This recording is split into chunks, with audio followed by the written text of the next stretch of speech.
The death of Abu Bakr al-Baghdadi, the leader of the so-called Islamic State group, or Daesh, leaves a vacuum at the top of the terrorist organisation. And while the frequency of ISIS attacks on European soil has been decreasing recently, EU officials are warning the threat is far from over. There might be retaliation, people who want to avenge the killing of their leader. So that's why I'm sure our security service and police are much more vigilant these days. But in the medium run, the question is, are we able to try to avoid the resurgence of Daesh? The EU estimates there are still over 9,000 ISIS fighters in Syria and Iraq.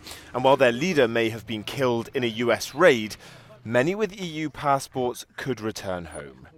There are some 500, we think, European men and women who've been in detention in Syria. But there are also, we estimate, around 1,400 children with one or both parents holding EU citizenship. Repatriating these children has become a top priority for the EU. How EU countries should manage it regarding their radicalised parents is still not clear.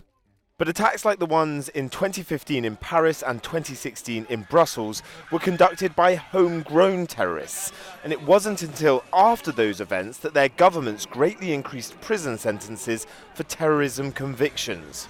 We will see in the near 12 months, maybe, the release of hundreds of people who were convinced and jailed 5, 7 or 10 years ago. And now they will go out. And most of those people didn't change their mind.